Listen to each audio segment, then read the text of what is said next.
Okay.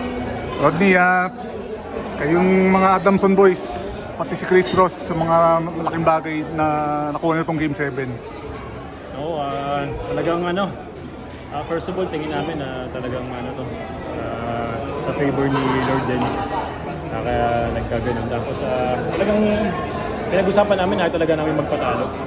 So, yung bandang huli, makikita naman natin talaga kahit pagod na, wala nang sab-sab kasi gusto na talaga namin kunin. So, nung nabigyan kami ng pagkakataon, thank God, nagtuloy-tuloy na. So, yun. Kaya, siguro parang ready lang kasi, di ba, nag-step up naman din yung mga kasama namin. So, collective effort talaga. May point pa sa game na, syempre, Ginebra, yung shooting nila, lahat pumapasok, na parang hindi nyo ma-figure out na makakabul kayo.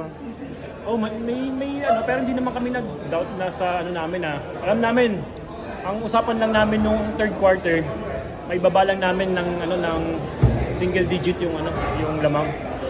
So sabi namin pagdating ng fourth quarter, bala na, buhos na kami. So thank God din kasi si Junmar hindi naman serious yung nag-cramp lang pala siya. So mas nag-worry pa nga ako dun sa kala ko ano nangyari sa kanya. Pero dun sa lamang, may tiwala naman ako sa amin lahat, sa coaching staff, sa teammates ko. Alam namin, kaya naman namin. Capable kami na humabol kasi may nung mga ilang games na, di ba, natambakan din kami pero nakahabol din kami. So, yun siguro. Sorry.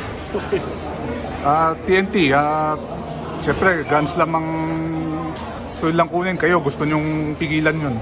Oo, excited kami sa laban na to kasi pares kami may pinaglalaban yung sa kanila gusto nila maka-Grand Slam. Sa amin gusto namin ma-redeem yung sarili namin na kasi di ba pag sinasabi pag all Filipino, San Miguel to. So nawala kami nung nakaraan. So gusto namin i-redeem yung sarili namin. So pares kami may pinaglalaban kaya magiging ko magandang matchup. Excited kami para dun sa na yun.